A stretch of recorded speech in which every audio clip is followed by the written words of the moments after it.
What is going on, everybody? Welcome to the Playmaker Pod. I'm your host, Isaac. This is the co host, Joseph. And there's been some news going around in the NFL, right? Yesterday was an absolutely brutal day for you if you're a running back in the NFL. We had three of the top running backs in the league not get long term contract extensions going. They're probably gonna have to put on a franchise tag with the way it's looking right now. Some of these players are probably gonna end up holding out of camp for the time being. So yeah, the three running backs we're talking about: Saquon Barkley, Josh Jacobs, and Tony Pollard. They all look like they're not satisfied with the franchise tag, and teams weren't able to get their extensions done. Tony Pollard does seem like he was actually fine with playing on the franchise tag. Part of it is probably because he has at least leverage out of all three of these guys, just because he's coming off an injury already. But Saquon and Josh Jacobs, their reports coming out now that both of them will probably end up missing training camp. So, what do you think about this, Joseph? Yeah, Tony Pollard really couldn't complain because he's already cut. Yeah, His leg was broken, so I don't yeah, really. You can't complain when your legs are the most important part, especially when you're running back, just as a football player in general. So yeah, he had really no.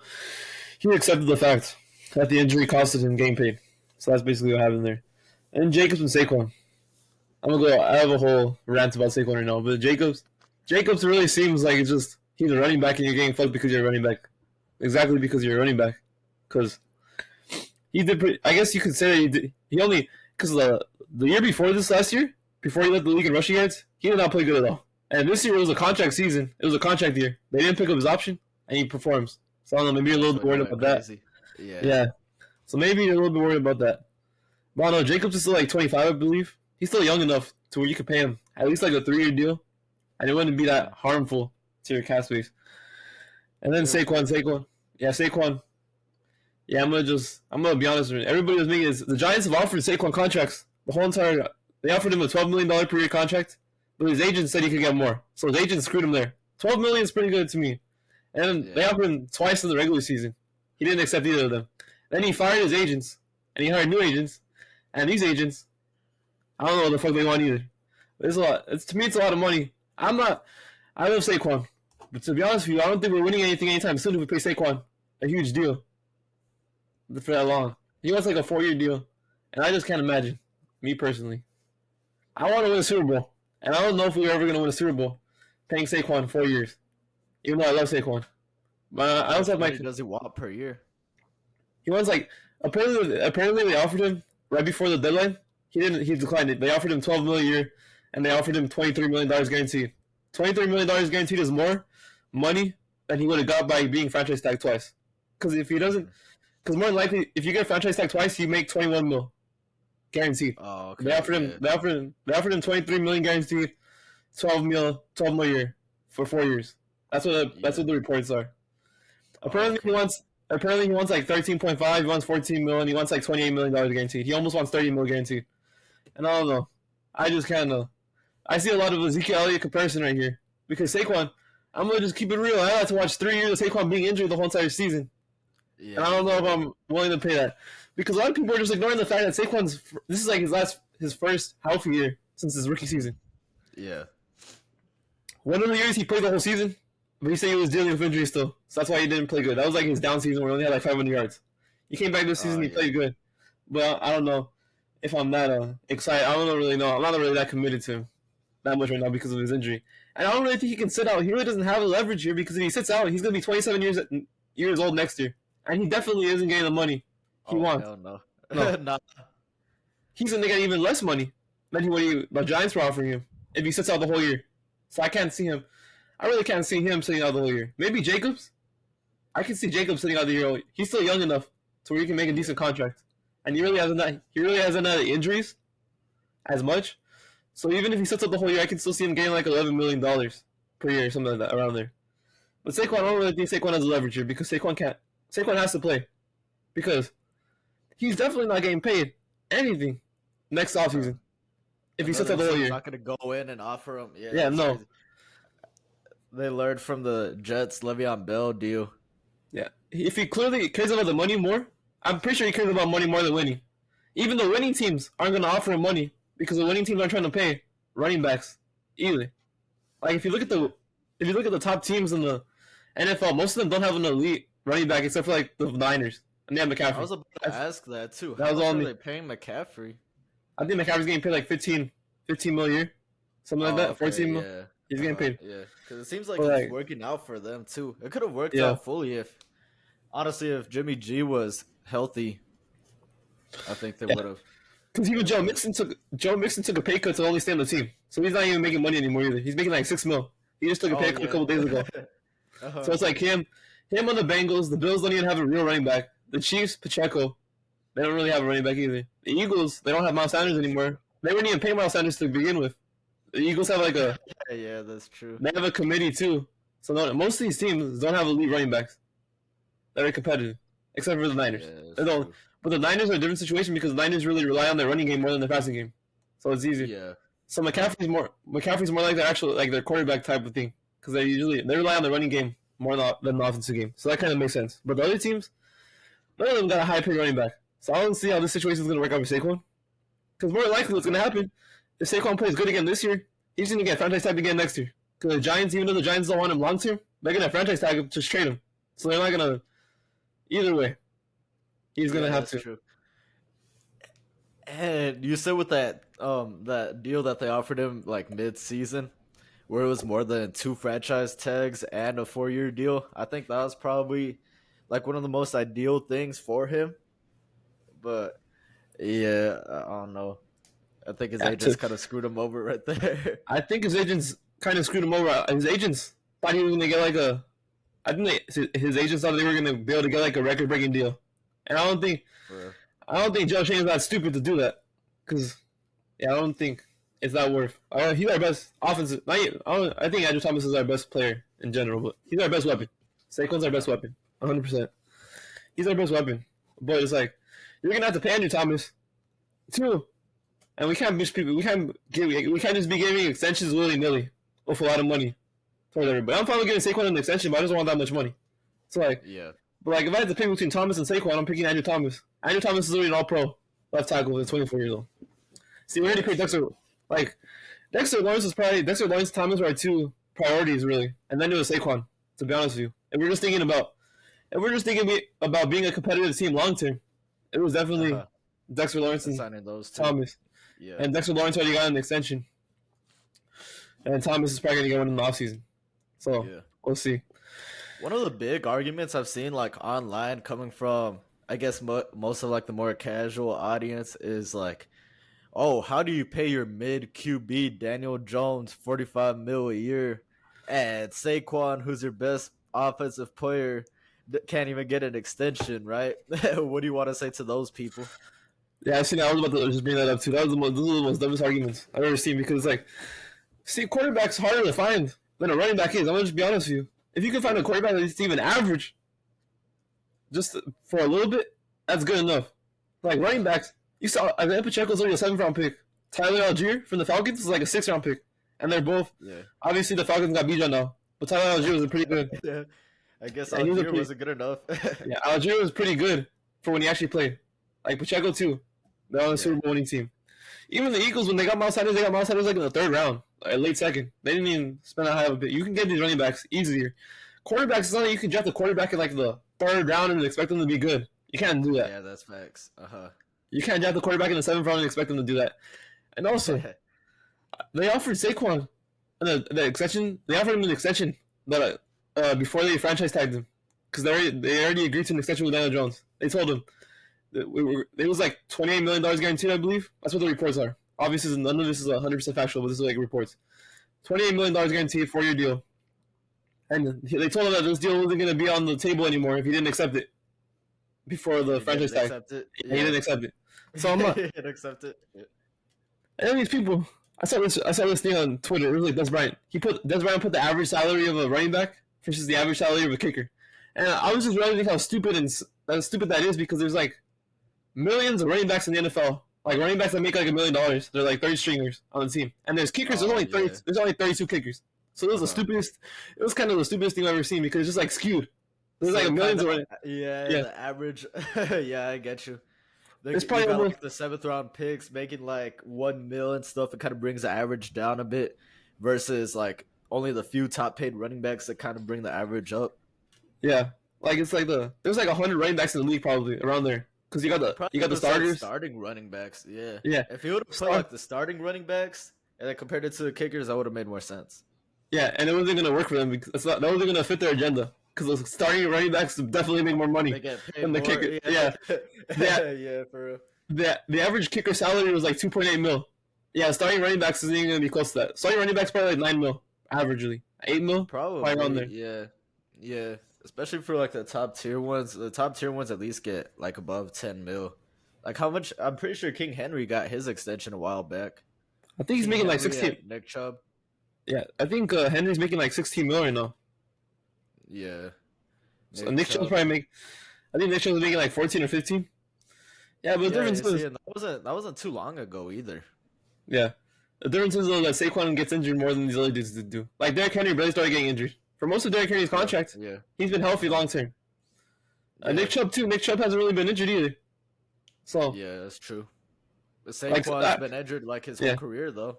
Yeah, Saquon has been injury prone most of the time, except for like last year in his rookie season. Like Jacobs, I think Jacobs should just get paid. I don't know why they're not paying Jacobs. Jacobs, I don't understand. Jacobs is just because he's a running back, to be honest with you. Because I think he's good enough to pay because even if you pay him like a 4-year deal, you could probably cut him after like 3 seasons and you'll be fine. Mhm. So I don't think it's. I think he should probably get paid. I don't see why he should not get paid. Tony Yeah, probably I think understand. Jacob- Well, I think the thing with Jacobs too is like Josh McDaniels coming from the Patriots thing. The Patriots never really had like an elite level running back either. They had always kind of like run their system kind of by committee.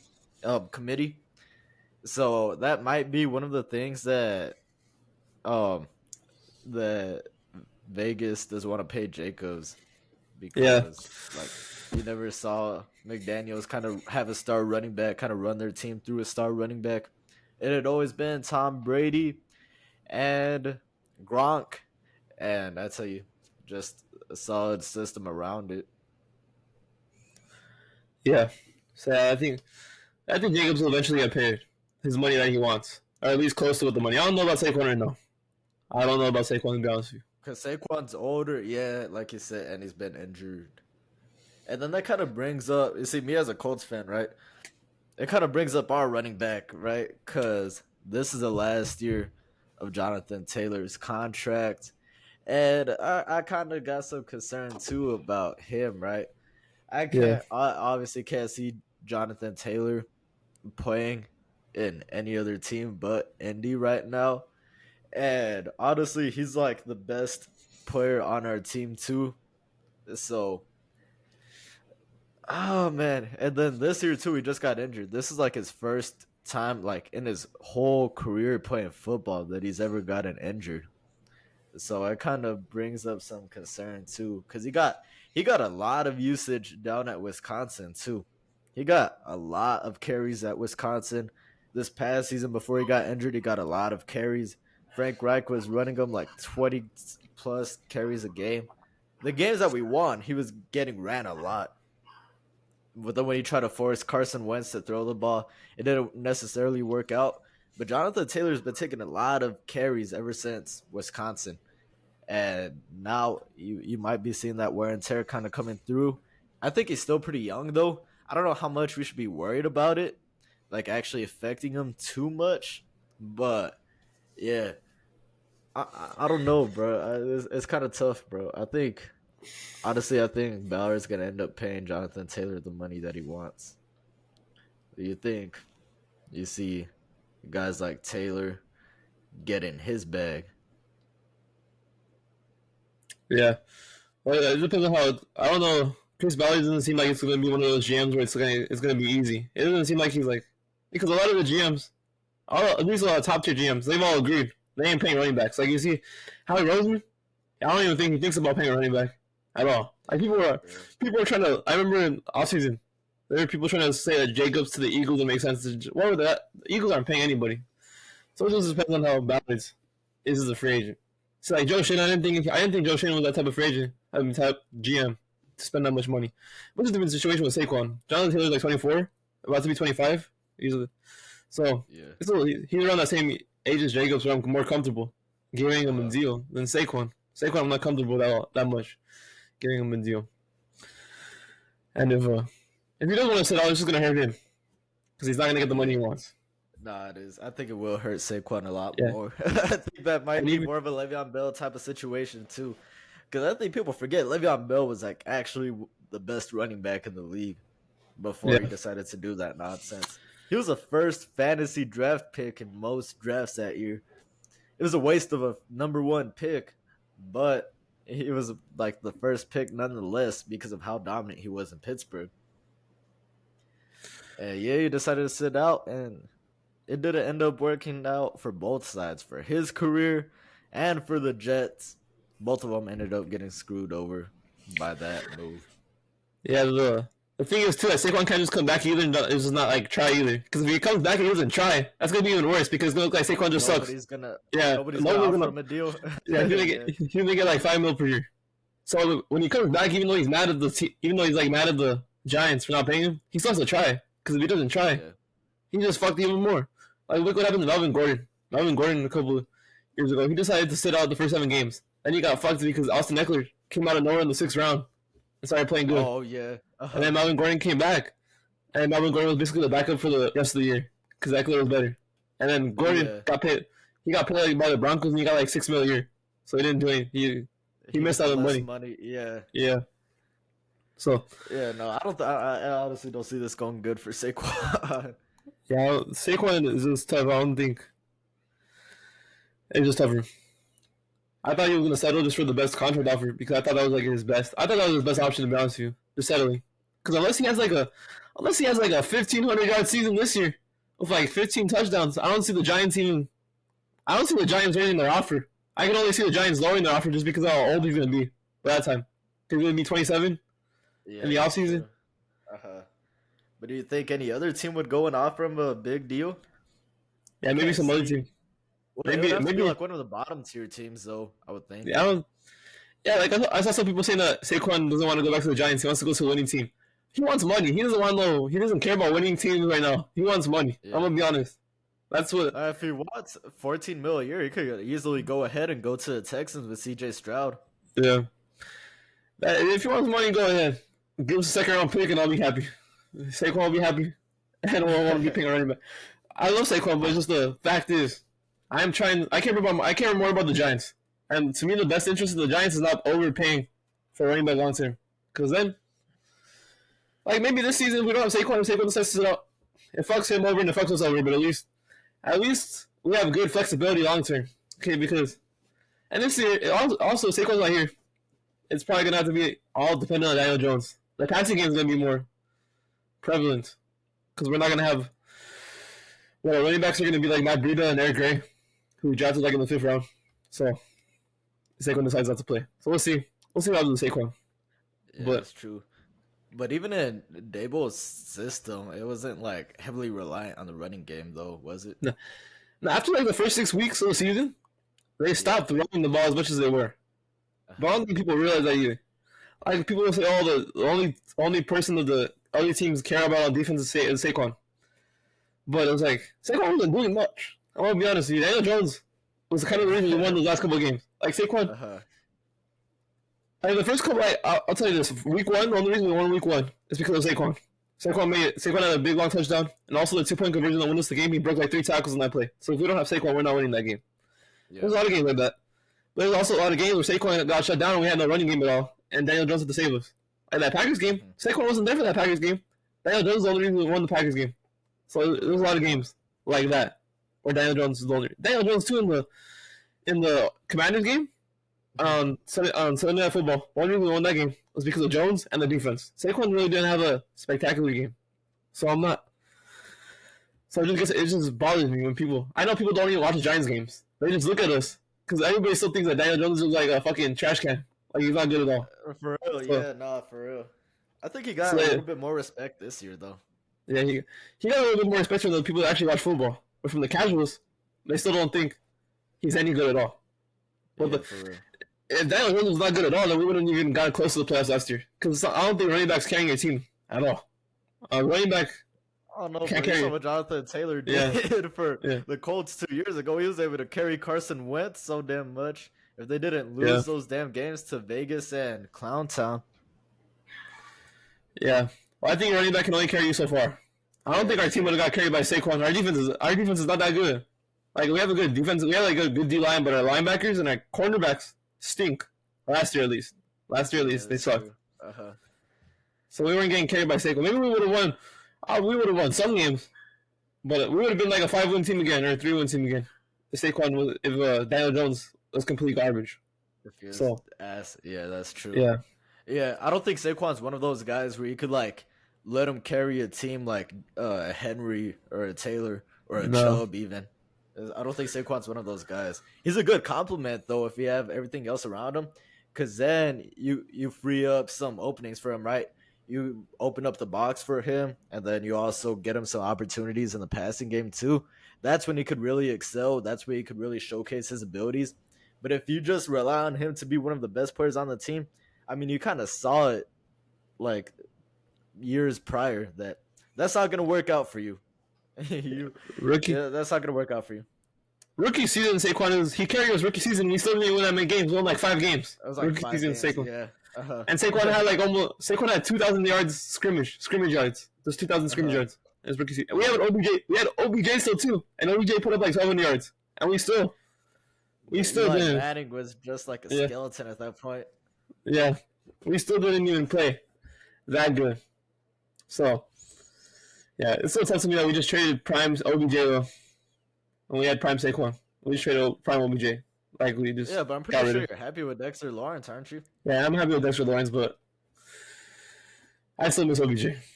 Dexter Lawrence is You good still miss him now. though. Yeah, even though he's not, although obviously he's not that good anymore, but yeah. But yeah, we'll see. Yeah. I think Saquon might end up playing at least week one. I don't see him going to training camp, but I think I think he has to play He'll if be he wants fine. money long term. Mm, He's still not making I understand that the franchise tag's not the best because you don't have long term security with the money wise, but the franchise tag's not even bad. Him and Jacobs are tied for like 4th most money paid for running back, so it's not fucking terrible. I understand it's not long term, but some people are making it seem like they're making fucking $2 million to play. Yeah. But I understand they want long term security, but it's not that terrible. The money's not that much terrible compared to what the franchise tag is, because the franchise tag is the average salary of the top 5 paid running backs. That's what it works. So it's just the way the contracts are. Like the franchise tag for running backs has been going down lower and lower every year because teams are starting not to pay running backs anymore because they don't feel comfortable with paying them. So we'll see. We'll see what happens. I'm also curious how Bijan and Jahmyr Gibbs' careers end up being, because I'm confident that Bijan's gonna end up being one of those top guys. It's just I think Atlanta. I don't know. We'll see how things play out with Atlanta. How much the offense is actually gonna run through him, because they still got Kyle Pitts and Drake London too. That's the potential to be one of the most explosive offensives if Desmond Ridder can actually develop. And let's say Desmond Ridder doesn't develop and they have another top pick in this year's draft, then they could go out and draft one of the top QBs in this draft. Let's just say they were to like completely fall apart this season and somehow they end up with Caleb Williams. That I think would be one of the most explosive offenses of all time. Give it like 2-3 years. If you got Caleb Williams, Bijan Robinson, Drake London, and Kyle Pitts, that could be like one of the most explosive teams like ever. We'll see how long that window lasts, but yeah, I just want to bring that up real quick. yeah, we'll see. Yeah, we'll see about that. I just wonder how it will end up when they want their first contracts, because they were drafted pretty high. Yeah. So especially consider option on them too. Yeah. So they might be fucked over too when it comes to their contracts, depending on how their careers end up being. Because I'm pretty sure a lot of people, like Zeke's contract is just scaring me now, because Zeke was like a fucking terrible for basically his whole contract. After he got paid his new contract, he was mediocre to terrible for his whole contract when he got paid. After he got paid, yeah. And so Tony Pollard ended up stepping up too. Yeah, I don't know. I'm pretty scared about paying Saquon, because I don't want to end up just paying $15 million to a running back just so he can and coming at the goal line or something like that. And the So thing he is can come in that at the goal line. the thing is that Saquon can't even do what Zeke did and come in the goal line. Saquon is that type of running back.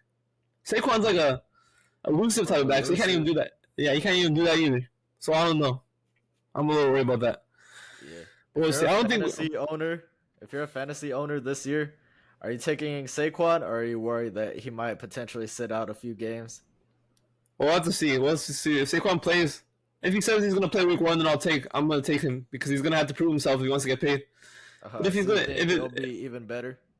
Yeah, because he can't just come in and not try, because if he comes in and not try, it's fucked for him. It's just So I think, yeah, I would probably take him if he said he was going to play week 1. If he's not going to play week 1, and he might sit out for like 5 weeks, he might fall to like the 4th round, the 5th round. The 4th round of shit. Yeah. If he doesn't play the first 5 games, you're basically done after that. But yeah, we'll see how many games he plays. Him and Jacobs are going to be scary situations in fantasy, because I don't know about taking either of them. Especially Jacobs too. Yeah, I don't think Jacobs is going to play that. I don't think he's going to play week 1. To be honest with you, Jacobs, I think he's going to skip some games, because I feel that he has more bargaining power to do that. He has a better chance to do that and actually get paid, because he's still pretty young, and he just led the league in rushing yards. So, especially if you want to run Jimmy G at QB, I think it probably would be beneficial to have a solid running game behind him. Because, I mean, that's when he was at his best in San Francisco, when you could run the ball pretty efficiently, and then you could have him do his thing, throwing it to the wide receivers, the tight ends, dump it off to the other weapons. That's what really set it up for Jimmy G down in San Francisco. So I think if you want to see him succeed, you want to see him perform at his peak, then you got to have Josh Jacobs there. I think that's probably the best situation for Vegas. Yeah, I guess we'll see what happens with the running backs closer to the start of the season. All right, let's get into our Tony Pollard. If Tony Pollard didn't get injured, do you think he would have gotten his extension? I think so. The Cowboys are one of those teams that just give extensions willy-nilly. Like, you see what happened with Zeke? Yeah. I was just worried that they might be like traumatized from what happened with Zeke, that they wouldn't want to pay Tony Pollard. I don't think Jerry Jones gives a fuck, to be honest with you. But yeah, for real. I saw that Zeke might come back. I don't know what Tony Pollard's going to do this year, because a lot of people are just ignoring the fact he broke his leg. I don't know. He still got injured. A lot of people, when they talk about the Cowboys, they always ignore the fact that he just completely broke his leg. That's a hard injury to come back from. That's pretty tough. So we'll see how he comes back. Zeke might come back. Like as a first round fantasy running back right now. Yeah. I'm a little worried about him. I don't know if he's going to come back and play. I don't know if he's going to be able to be as explosive as he was before. That's what he was, basically. He's an explosive running back. He gets a huge yardage play, so we'll see. Zeke might come back too, because nobody else wants Zeke. So. Oh, yeah, that's true. They also brought in Deuce Vaughn, too. Yeah, I don't think Leonard Fournette's been signed either, unless I'm mistaken. But I don't think he's been signed either, unless he's on the team. I don't think he's been signed either. So. Cook hasn't. Yeah, Dalvin Cook hasn't either. So. I don't think he's following DeAndre Hopkins to Tennessee anymore. No. Oh, I forgot. We talk about DeAndre Hopkins. I forgot about that one either. Yeah, no, I forgot about that. Yeah, it seemed like it was pretty likely that he was going to go to Tennessee after the last week and a half. That was his betting favorite. The Patriots apparently weren't willing to give him the same amount of money. So, I'm not really surprised that the Patriots did that, because you see the Patriots really don't like giving money out to play like this. Yeah. But this is reminding me. I hope this is not like a Julio Jones situation where he comes and he's a wash already. I think at least for this season, he'll be good. At least for one season of the contract, because it's a 2-year deal. So I think at least for this season, I think he'll be fine. I think he will definitely not be as washed as Julio was when Julio went. Because when Julio went to the Titans, he was completely done. He was just washed. I don't think Hopkins is that bad. I can still see Hopkins putting up like 900 yards, something like that. But he still run though. Julio, yeah, that's it. The thing about Julio is that he was like injured. You saw like before in the previous years in Atlanta, he could have finished the whole season pretty much. He was always getting his injuries, right? DeAndre Hopkins, the reason why he missed last season wasn't because of his injuries. It was just because he got suspended for PEDs. Yeah. I think Hopkins was a big upgrade, because the receiving core before was nasty. That was nasty, ugly. I think Treylon Burks has a better chance of being good this year too. I thought Treylon Burks is gonna put up like 800 yards this year. Maybe it goes up like 700 because of Hopkins, but I think he'll still have a decent season. Like Tennessee just needs decent passing game because the running game is elite. So if you just have a decent passing game, I think they have a chance to be like. I think that they have a chance to. I'm not gonna. I'm not gonna say that they're gonna win the division, but I don't think it's like a. It's not that much of a running play as it was before because they have a pretty good. I'm still picking Jacksonville to win the division. I think it's their division to lose, but I don't think this Tennessee move helps their offense a lot because their defense is still really good. I don't really think you have to worry about that because it's been really good. Vrabel's also one of those coaches that even when his roster is not the best or the most amazing, he gets the most out of it. And they won like 8 games last year, 7 games, and the roster, and they have Malik Willis at quarterback, who's ass. Yeah. I'm gonna just keep it. He couldn't even pass the ball. That's how bad. Even that terrible. Even that game with Joshua Dobbs, when they had Joshua Dobbs with the Cowboys, they actually were keeping it close until Dobbs just completely fucking collapsed in the middle of the game when he just started throwing interceptions. Yeah, anyway, so Tennessee really just needs a decent passing game. And they also have their tight end, Akuanko. He's pretty good too. I think he's one of my candidates for a breakout season. I think he might have a good season too. So I don't know. Let's see. We'll see what happens with Tennessee. A lot of people are underrated. Really fucked up not paying AJ Brown last. Oh yeah, they fucked up. They fucked up with that. It's already too late. It's already too late to go back to that. We're just dealing with Treylon Burks now. Yeah. So yeah, they know they fucked up. That's why they fired the GM. They fired the old GM and they hired a new one. So they had a pretty good draft though. I don't think Will Levis is gonna play this season. I think Tannehill is probably gonna play. Cause I think they're gonna be like a 7, maybe 7, 8 wins, 9 wins, 10 wins around there. They're gonna be in that range. Yeah. So I don't think he starts Levis this year. I think they could be higher. I think they could be higher than that. Yeah, they could be higher. I might be underselling them after I just call them underrated. But yeah. I think they can. I don't know about Anthony Richardson in his first season, and I don't know about the Texans at all. So I'm gonna just. Yeah. I would have put too much stock into Indy and Houston right now, especially with Anthony Richardson, because he probably needs the most development out of anybody, and he's probably gonna start his first season just because of Jim Irsay. So yeah, I would. And the Texans. I don't know how much I trust that right now. And the Texans just suck. I'm gonna keep it real. Texans just suck. The roster sucks. The receivers are ass. I don't know. The receivers suck. I don't know if Stroud's gonna do this year because Stroud in Ohio State, he had like good receivers every single year he played. There, so I don't know. Harrison Jr., Jackson Smith-Njigba, and then before that, Garrett Wilson and Garrett Wilson. Yeah, it's a huge downgrade with what he's got right now. Yeah, now he's playing on Robert Woods, and if I don't even know the tight end, I don't remember. Oh, they're playing with John Mechie. Robert Woods. Who's the other one? Tank Dell. Oh yeah, Tank Dell. I don't even know who their tight end is anymore. Bevan Jordan? I guess they got Pierce. Pierce is the only good weapon I actually have confidence in to play good. Because yes, true. Michi's coming off leukemia. So I don't really know if I can I don't know if I can put that much pressure on him to play good his first season back. Yeah. Their line's pretty solid though. For them being a bad team, their line's pretty solid. Their defense is ass though. Unless D'Amico Ryans really fixes their defense that quick. I don't know. Yeah, bro. I tell you, fucking, what's his name? Will Anderson would have to turn into Nick Bosa's first season. They need Will Anderson to turn into Nick Bosa, bro. They traded their first round pick this year, so they need one. Before Arizona ends up with like 2 top 5 picks. I would be pretty disappointed if I was a Texans fan and I traded like a top 5 pick and like a pick. I traded a top 5 pick and a top 12 pick to go get Will Anderson. And if Will Anderson puts up like 4 sacks, I'm gonna be pretty pissed. I'm gonna just be honest with you. I'm gonna be pretty pissed. I'm gonna be pretty pissed. Especially if like you have a chance to get Marvin Harrison Jr. Yeah. You freaking end up Will Anderson ends up turning into Jadeveon Clowney 2.0. Yeah, I hope Will Anderson puts up a decent season. I think he has to have like 10 sacks rookie season for Texans fans to be satisfied, especially after all they gave up. No, Texans also cannot suck. They cannot suck because they're gonna lose out on their pick, and they have the Browns pick, and I think the Browns are gonna be a lot better than they were last season since they got Watson the whole season. So I think I'm gonna talk about this real quick. I think the Browns have like a actual contending roster, but it just depends on how Watson plays.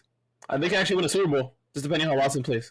So I think Deshaun could actually come back to his form. I mean, last year, it took him kind of a break, so you knew it was gonna take him some time to get adjusted. But, he's still under 30. What is he? He's like the same age as Mahomes right now. He's like, 27, 28? Yeah, he's like around there, yeah. Yeah, he's like He's the same 27. age as Mahomes. He was the same class as him too. So it's not like he's old and it's gonna be tough for him to get back. Like, nah, he's still young. He was like a top 5 QB before all the BS happened. He took like a year off because of the suspension, and then like a few extra games too. So Yeah. I Yeah, think I think the Browns will probably be able to contend this year. yeah. They added a bunch of they needed defensive help, and they added a defensive defense. They also added Elijah Moore. I think that was a solid year. This is his first time actually being in a competent offense because Matt Lombardi or Mike Lombardi or whatever his name is, who used to be the Jets offensive coordinator, he was just complete ass. Yeah. Oh yeah, Matt LaFleur, not Lombardi. Yeah, LaFleur. Lombardi's in the Chargers. With the Chargers, yeah. LaFleur. Mm-hmm. Yeah. He was not good at all. And also, he had Zach Wilson at quarterback. Okay, even if Deshaun Watson played the way he did last year, he's still better than Zach Wilson. So yeah, for real. So yeah, you don't have to worry about that too much. Mm-hmm. That whole division is gonna be stacked, bro. It's gonna be hard to make it out of that division. You got Cincinnati. They've been performing good ever since Joe Burrow and Jamar Chase really started hitting the ground rolling. They also got a solid roster built around them too. Cincinnati's been one of the top teams already. Baltimore, every time Lamar Jackson's on the field, bro, they win games. I'm pretty sure they were leading the division up until Lamar Jackson went down. And so Baltimore is always going to be there. They're one of the top organizations. Like, forgetting like roster, their organization level is always top tier. You'll never see them at the bottom of the rankings. And then Pittsburgh, they're also really like, it's one of those things, right? You got Mike Tomlin there, never had a losing season, and somehow he's able to get it done year after year after year, no matter how terrible the roster might be. So you can never rule Pittsburgh out. And then Cleveland, we just talked about them right now. They're actually like, just on their roster, they're actually contenders too. If you bring in Deshaun Watson, if he could go back to being like one of the top 5 QBs in the league, bro, not even top 5, at least on like that same level as like where he was, like with Jalen Hurts and Lamar Jackson and guys like that. Yeah, Cleveland could for sure be contenders. Yeah. All right, speaking of division, let's do our first division, or our predictions for the first division. We're starting off with the NFC South. You want to go first? Just tell me your number 1 team. Do you want to go 4-1 or 1-4?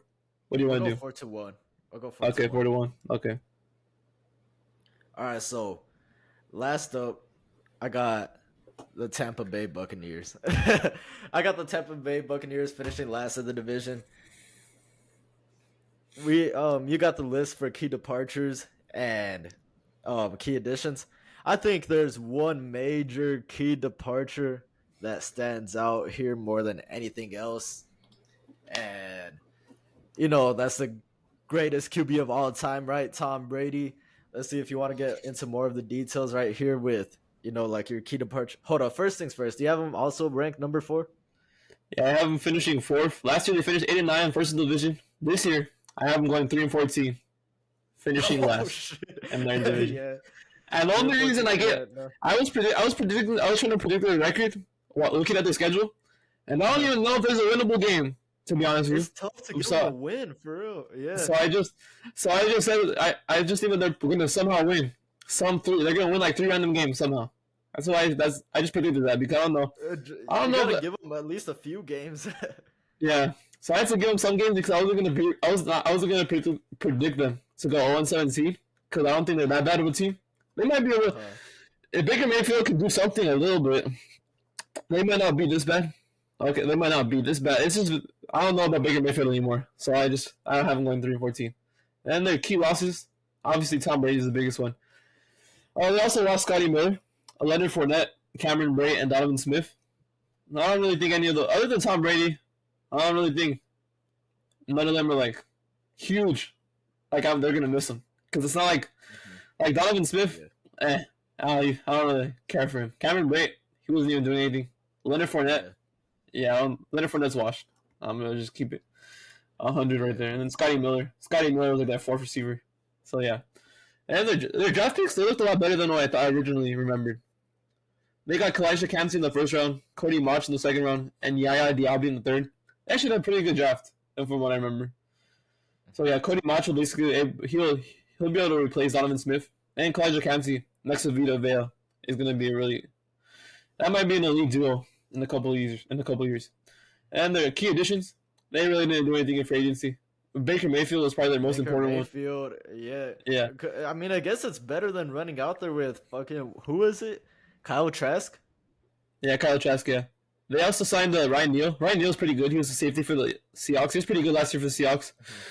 The Seahawks didn't bring him back, but yeah, I think that's a pretty decent pickup. Chase Edmonds. Yeah, Chase Edmonds just basically replaces Leonard Fournette. I don't even think there's that much of a skill gap anymore, to be honest with you, between Edmonds and Fournette. Yeah. So they also got Greg Gaines from the Rams. Greg Gaines, they have like an elite D line, to be honest with you. They have an elite D line. Because they got Barrett, they got Vita Vea, they got Greg Gaines, they got Kalijah Campbell. I might be missing another one. But yeah, their D line is pretty good for them being this bad of a team. I think the only reason I think they're going to be so bad is because of their quarterback. Just because their team is not it's not terrible. Like, it's not like the worst roster in football. Like, I don't think it's like the Cardinals. Like, you see the Cardinals? Yeah. I don't believe in the Cardinals at all. Oh, yeah. But like the Buccaneers, if they had like swap out Tom Brady for Baker Mayfield, it's gonna be a big difference. Like, if the Buccaneers just got like Jacoby Brissett, I would feel a little bit more comfortable. But they got Baker Mayfield. That's better than Baker? Yeah, I think Brissett's better than Baker. Last year Brissett played pretty decent for the Browns. Yeah. I don't really think Baker Mayfield's able to get you. Well, yeah, it's true. Like, even looking at the schedule, it's like he said, it's like tough getting him any wins. I think Brissett would have pushed them up to like 6 or 5 wins. Not that much, but I think to me, I don't really believe in Baker Mayfield anymore. But he hasn't shown after Carolina this last season. It's been tough to kind of get behind him. Yeah, I don't think I can believe in them. Their draft was a lot better after I went through it again. Like, I don't think. Had Kyle Trask, would you have seen him getting?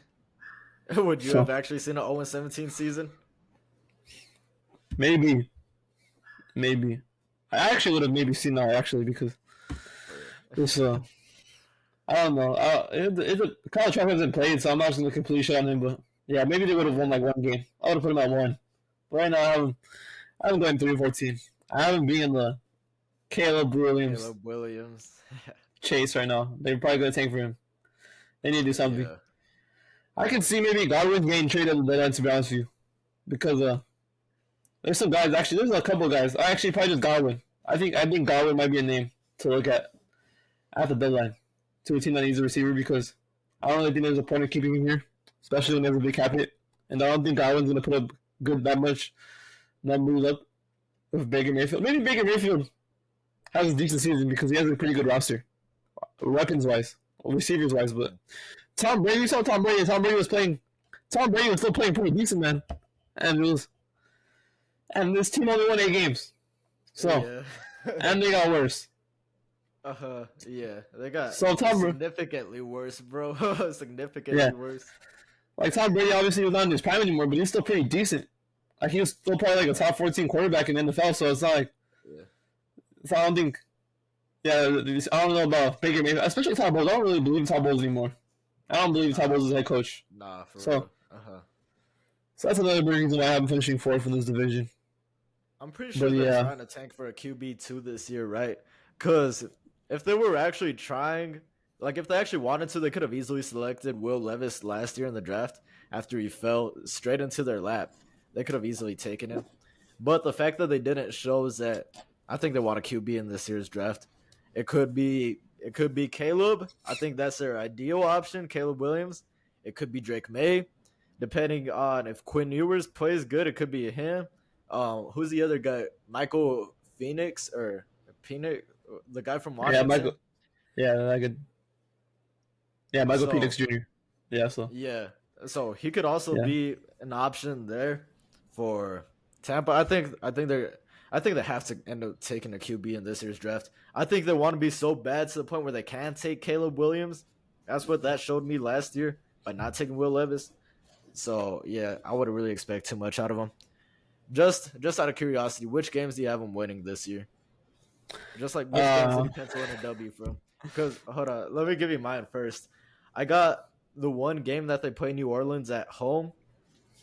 I gave the one game that they play Carolina at home. It's got to be division games, right? And then hold on, who is the other one? There's another random one. Oh, Houston when they take on Houston week 9. So those are like the 3 random games. Because yeah, I also had barely doing anything. Yeah, I had the Houston one. Then I had week 17. Just because I don't know. I don't know how the NFL is going to be by that time. It could not be trying. The Panthers might not be trying anymore. So we'll see. We'll see about that. Yeah. And their third win. I think their third win is going to be a random win. Because I could not figure out which team they were going to beat. So, I don't know. I don't know who the third win is going to be. I just think they'll upset somebody. So anybody else, just a random it's an upset. Yeah, random game. I don't even the Texans. I think they can lose to the Texans. So I don't even know. The Texans I just get might actually be better. I think the Texans are actually better. It's just I can't see Tampa Bay being that terrible, absolutely terrible. Yeah, the Texans I think are a better team, but I just needed to. The Texans are one of the teams I can give them a win. Yeah, but you see, when we're doing like our Texans ranking, I ain't gonna see this one going to Tampa. Or like, to be honest with you, give this one to the Texans too, though. That's the thing. Yeah. So right now, some of their wins might just be upsets. To be honest with you, usually these bad teams get upsets. Yeah. So I think some of them might just be upsets. I think they might just get upsets wins. So I don't know, like who knows? I think at least one of them's got to be a divisional game, just because it's a divisional game. Yeah, one of them is division game. It has to be a divisional game. It has to be, unless they just lose every single game in the division. But yeah, we'll see.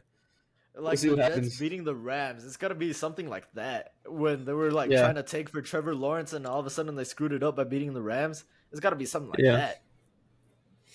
Yeah, I think that will happen though. I think they'll get an upset somehow, some way. Yeah, I think they'll get an upset. So, yeah. All right, let's go to our third team. This might be a little different. I don't know, but I got the Panthers. I'm going 7-10. I got Carolina. Okay, yeah. I'm going 7-10. They went 7-10 last year. So you see, I don't really think they got worse last. I don't think they got. Their schedule wasn't that terrible for me to predict, but yeah, some of their key losses were DJ Moore, obviously, and Deontay Foreman. I don't really think Deontay Foreman's gonna be missed, to be honest with you. But yeah, those are the key losses. Their draft picks, I only put their main ones right here. I put Bryce Young, Jonathan Mingo, DJ Johnson. And their free agency additions, they signed Von Bell, DJ Chark, Adam Thielen, Hayden Hurst, Shai Tuttle, Miles Sanders, and Andy Dalton. To be honest, the receiving core, it's better than it was last year, but they lost their best receiver from last year, so kind of.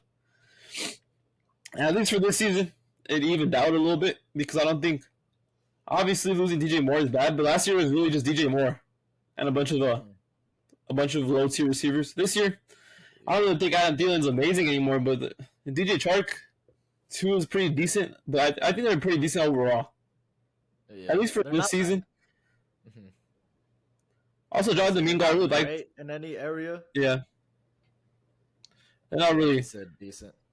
Yeah, they have a decent receiving core. It's probably in the middle. It's probably if I had to rank it, it would probably be in the middle of the NFL. Because it's a solid receiving core all around. They also got Mingo. Mingo is my favorite receiving prospects in the draft. He might do a lot of A.J. Brown. I don't think he's going to play like A.J. Brown in his first season, but we'll see. I don't how much playing time he's going to get, because there's still guys like Terrence Marshall there in Carolina too. Von Bell, I like Von Bell. That's a good upgrade of the safety position. This can they can let Jeremy Chin play in the box a lot more now with Von Bell playing in the back, so you can have him. True. You can have Chin playing as a linebacker a lot. Then Hayden Hurst, also a good tight end. A decent tight end, at least. He had a pretty decent season with the Bengals, but obviously he was playing with Joe Burrow. I think Bryce Young's still a good quarterback, though. So we'll see. And Miles Sanders, I wasn't really too happy about the Miles Sanders contract, but Miles Sanders is probably an upgrade over Deontay Foreman.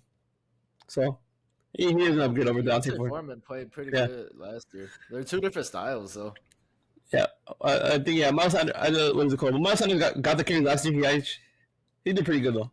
Also, it's Frank Reich. It's Frank Reich as a coach, and I think Frank Reich's going to do a lot of Eagles offense where they just run the ball a lot, to me. Yeah. At least. I think this team's gonna be. I think it's gonna be mixed more of passing though, just because they added a lot of receivers and a tight end. Well, the So thing about Frank Reich is that I think he really wanted to throw the ball. I think the only yeah, reason why he was forced into running the ball was because of Jonathan Taylor, and also because okay, that 1 year where they had Jacoby Brissett. I don't think you want Jacoby Brissett throwing the ball 30 times a game. So yeah, it kind of had to give it to Marlon Mack a lot that year, and then the next year after that, you see, like when we had Phillip Rivers, he really wanted to throw the ball. You could tell even when we had Carson Wentz, bro, he really wanted to throw the ball with Wentz. He just you have Jonathan Taylor, you have to run the ball with him. That's the thing about that. I think yeah, he's kind of forced into running the ball. But now that he has Bryce Young, I think he wants to throw the ball a lot more. I really do think he oh wants to yeah, throw the ball. It was just inconsistent QB play that kind of forced him into running it more than he probably wanted to. they're gonna have to run Miles Sanders though because I don't think fucking Carolina management's gonna be happy when they pay Miles Sanders like a 4-year deal and they don't use him. So I think it's gonna have to be. Yeah. I think it's gonna be. I think it's gonna be. I think it's gonna be leaning towards passing, but it needs to be like 65, 35, something like that. Has to run. Because Uh-huh. he had a lot of receivers. To be honest with you, a lot of receivers he had to add because he lost DJ Moore, and the receiving core really was weak after that. But Yeah. yeah, to me, losing DJ Moore is worth it because you need a franchise quarterback, You got Bryce. and Uh-huh. yeah, and I think that Domingo has the potential to be like a DJ Moore receiver. That level has the potential. If they can get out of him, and if Bryce Young's really that good, Bryce Young should make these receivers better. To be honest, like I think Adam Thielen's probably gonna be the number one option just because he's a veteran in this receiving room. Yeah. I think he has to be, and then probably goes after him is probably D Chark, and then it's probably Marshall, and then it's probably Mingo. I don't think Mingo's gonna get that much playing time unless he proves himself early. So see, he has a pretty good mentor in Andy Dalton. Andy Dalton's been in the league a while. If Bryce Young gets an injury, Andy Dalton is good enough to come in and still hold my record prediction because I'd say I can see with Andy Dalton them still going around 7-10, 6-11. I can see him going because Andy Dalton last year with the Saints. Saints roster was not that good either, and they still finished what? They finished 7-10. So Mhm. so yeah, I think Andy Dalton can come in and play decent. I can see him being a lot of people, or at least what I've seen, have predicted the Panthers win the division. I don't know if they're gonna win the division. The division does suck. I'm gonna just be honest. It's not that good. Yeah. It's pretty mid. Uh, So it wouldn't be the most shocking thing if they won the division, but I don't see it. I don't see it happening just because of Bryce Young being so young in his roster. Some of those rosters are young still too. I don't really. The D line's still pretty mediocre, other than what's his name, Brian Burns. And I don't really think Brian Burns is on that tier level of like unstoppable edge rushers. So Yeah. try to Well, a little bit off. he's kind of up there. He's Yeah, one he's of up. the top edge rushers, Yeah, but he's up there. But when I think unstoppable, I'm saying like he's like Miles Bosa. Garrett, Nick Bosa, Michael Yeah. Parsons. I'm thinking that level. Yeah. He's I like in don't that. think he's He's on in that that. level yet. Yeah, he's in He's that like level below. below. Yeah, that's where he is.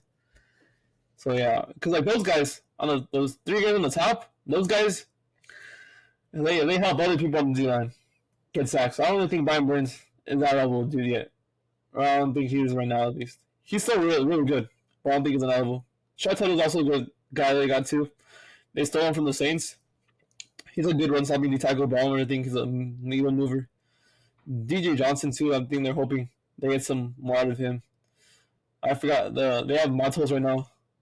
Gross Matos as well in the D line, but he hasn't really shown anything. He was second round draft pick a couple years ago.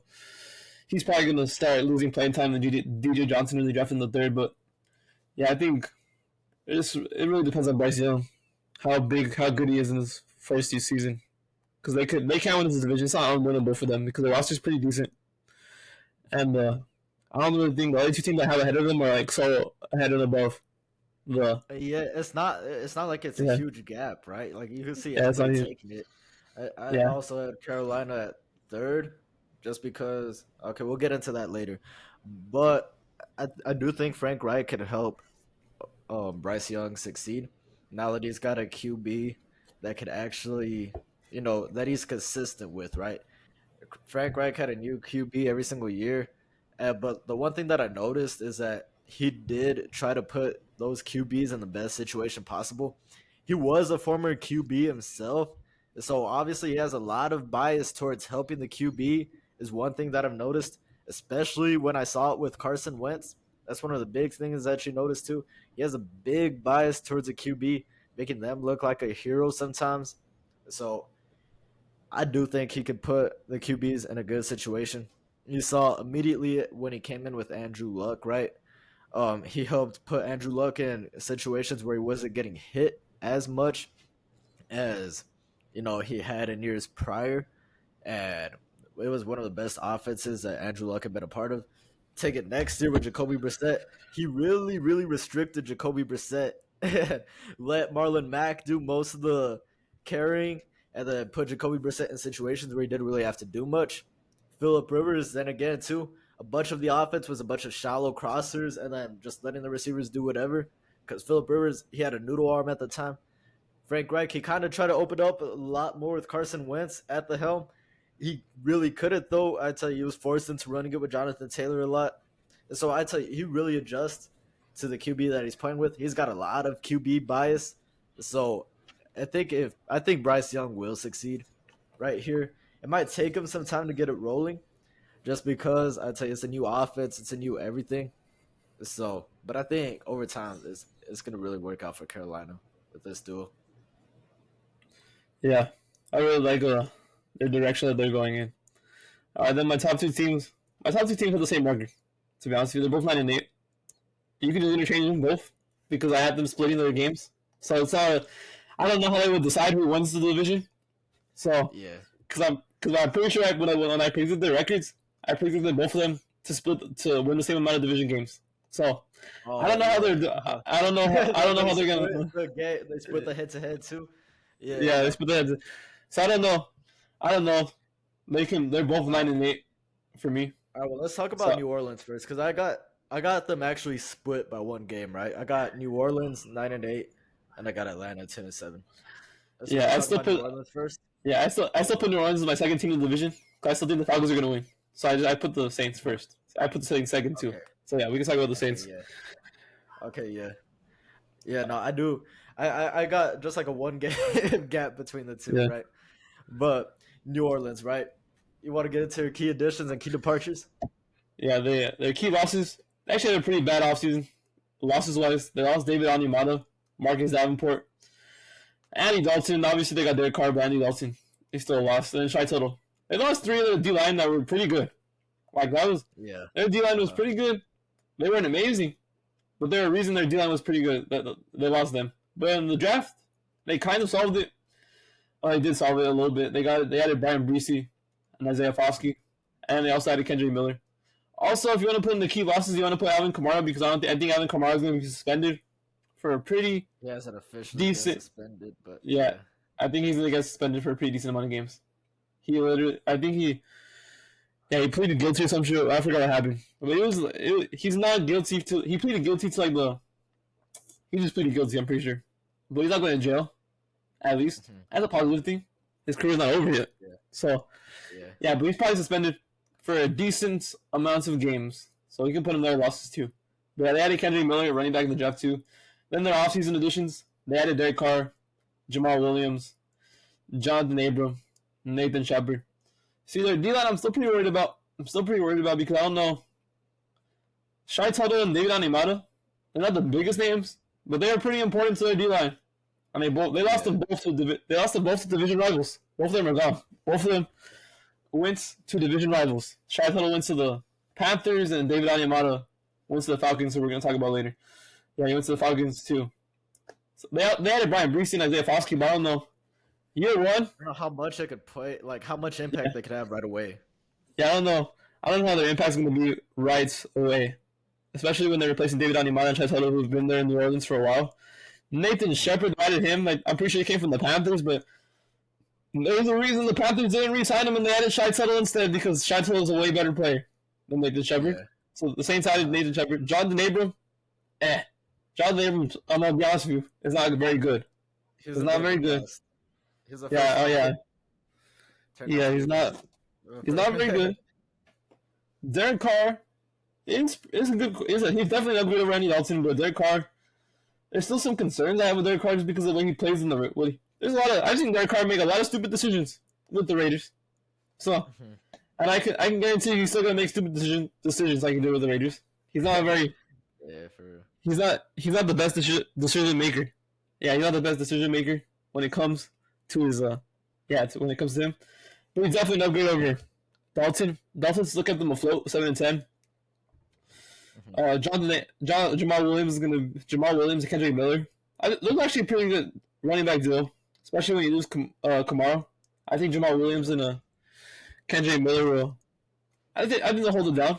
I'm gonna be a little confused with what's gonna happen with Kamara when he comes back because like you're gonna really pay Jamal Williams, Kamara, and Miller all at the same time. Miller's a rookie, but I think Miller deserves playing time, at least some playing time.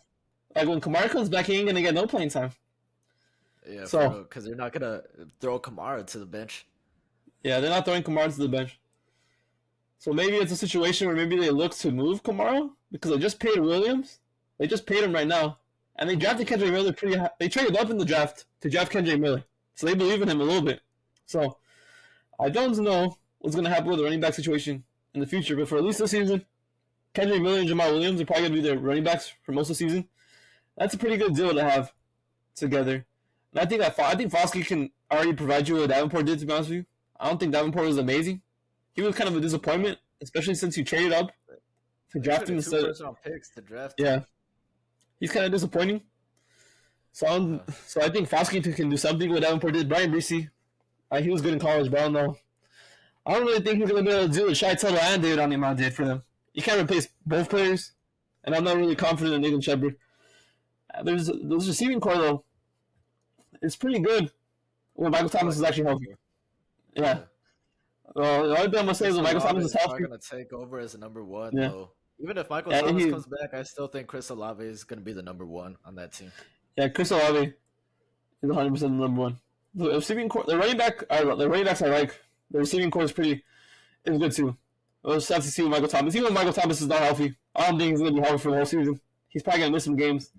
He hasn't been healthy since, I don't even know, in 2019, 2018, around there. Yeah. I don't really think Michael Thomas is going to be healthy ever again in his career, to be honest with you.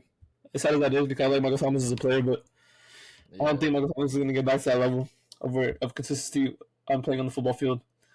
But even with Olave, they also have Juwan Johnson and Moreau, Foster Moreau, the tight ends. Juwan Johnson's pretty underrated as well. I can see him having a decent year with Derek Carr, too. Yeah. At quarterback, Foster Moreau, I'm pretty sure they already him and Derek Carr already played with each other in the Raiders. Yeah, they already played together in the Raiders. Yeah, so that's some chemistry there. Yeah, so let's see what Michael. The receiving core is pretty solid, but they also have I forgot his name. Fuck, I forgot his name. Hardy, I think it's Deontay Hardy. Yeah, Deontay Hardy. He's pretty good. He's a pretty solid receiving option too. The offensive line. Trevor Penning was pretty disappointing last year, replacing what's his name? Teron Armstead. There you go. Oh, yeah. But I was hoping Trevor Penning was... Obviously, Trevor Penning's replaced like an all-pro, perennial all-pro left tackle. So it's going to be pretty tough when you lose that. Trevor Penning, though, hopefully he has a bigger second year. He didn't play that good in his first. He started getting a little bit better towards the end of the season. He dealt with some injuries. They got Cesar Ruiz. Offensive line's all right. Oh, they got Ryan Ramczyk. Obviously, Ryan Ramczyk's still their best offensive lineman. And defensive wise is going to come down to how the new guys play, and I don't even know the quarterback room. To be honest with you, the only guy I can remember is Marshawn Lattimore. I do not know. I think they have a. Oh yeah, for real. They got Bradley Roby. That's the only guy I remember, and Bradley Roby's not good. That's just how I remember him. I only remember him because he used to be on the Broncos. That's the only reason I remember him. Yeah. But yeah, so. I can see them. I think Derek Carr is good enough, though, where they can overcome some of these things. Not all of them, but I think they can overcome some of them.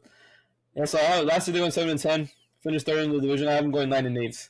I'm finishing a slight second. Upgrade. Mostly just because of that Derek Carr to Andy Dalton upgrade. That's mostly like the main thing. You can kind of see them winning like 2 more games. And I don't know about their head coach either, bro. Dennis Allen, I don't really know about him, bro. I would really hope that they would get a new head coach after this season. I would hope so too. I don't believe in him either. But it seemed like it was like a quick replacement because of Sean Payton. So I think he'll probably get really. Even if they go 9-8, I can see Young firing him too. Just to be honest. Yeah. Just to bring in like their own guy. I don't know that. I don't really believe in Dennis Allen too much, bro. Yeah, I don't believe in him either. But I don't really think it's. It's not a lot for the Saints to finish second because their defense is still pretty iffy. Pretty iffy. Their safeties suck. Their cornerbacks, other than Lattimore, suck. Their linebackers, though. Linebacker, Demario Davis, and Paul Warner. Or P. Warner. They have a good linebacker core. Oh, yeah. But eventually, these guys are going to start declining. Like, Demario Davis is not going to be an all-pro level linebacker forever. Cameron Jordan, you've already started to see Cameron Jordan decline. Mm-hmm. So it's going to be depending on how these rookies play on the defensive side of the ball. But their offense, I think their offense will be better than it was last year, 100%, because it's just Derek Carr. Yeah. Their running backs too. They're losing Kamara. And Kendrick Miller and Williams, I think they can pick up the slack. I think they're going to be pretty good. Yeah. So I think this is a pretty decent prediction, 9-8. I don't think second isn't. Yeah. You don't see them being like one of the best teams in the league, but at the same time, they're good enough to where they're not like absolutely terrible. Like 8-9, 9-8 is probably where I see them being around. Yeah, that's where I see them too. I can see the Panthers, Saints, and Falcons all switching positions though. I don't know about the Bucks, but the top three teams, yeah, I can see them. They could all be interchanged, bro, for real. Yeah, like I'm not gonna look at somebody crazy if they have the Panthers winning the division, because that's a possibility. Mm-hmm. Just like if the Saints were winning the division, if somebody had Saints winning the division, you can't get mad. I don't really think it's crazy either. Maybe the Buccaneers winning the division is a little crazy. That's a little crazy to me. Yeah, for real. I tell you, I really think they're trying to tank this year. I think the fact that they didn't take Will Levis last year shows me that they're trying to tank this year. I think they really want Caleb Williams. Yeah. It would be funny if we're shit talking the Bucs so much and all of a sudden they win the division. That'd be hilarious. I highly doubt that'd be funny. Bro. I highly doubt that. Yeah, I highly doubt that too. It would just be funny if that happened. But for the Falcons, I have the Falcons. Yeah. For the Falcons, I have them winning the division. Mm-hmm. The record from last year was 7-10. They finished last. So I'm predicting them to go to last to first. This year, I'm having them going 9-8, winning the division. So they really didn't have any. Bro. Yeah, you got 10-7. I didn't really have them. They didn't really lose anybody that was too important, to be honest. Like I was looking through their key losses. I didn't list any because they weren't really too important. The only one I can think off the top of my head was like Marcus Mariota. Oh yeah, Marcus Mariota. Ritter was starting towards the end, anyways. Yeah, it was basically just like Marcus Mariota. I know Isaiah Oliver too. He was one of their cornerbacks. They lost them too. Those are probably the only two important dudes. And like their quarterback room sucked last year. So, yeah. Mm-hmm. They didn't really lose anybody. Their draft picks, obviously, they drafted Bijan Robinson in the first round. They drafted Matthew Bergeron in second. They drafted Zach Harrison in the third, and Clark Phillips in the fourth. They had a pretty solid draft too. Mm-hmm. I don't know about Matthew Bergeron because they have pretty decent tackles already. But yeah, that's it. And their offseason additions, they had a pretty good offseason. They traded for Jeff Okudah. They traded for Jonnu Smith. They signed Calais Campbell. They signed Mike Hughes. And they signed Jesse Bates. And they signed David Onyemata. So, their defense is going to do their job to shore up that defense in free agency. Yeah. Their defense is going to be pretty good. The only thing that they're missing is like an elite or good D lineman, like a really good D lineman. Because they're missing that because not only Calais Campbell and David Onyemata are good players. Like I was just talking about how good David Onyemata was for the Saints.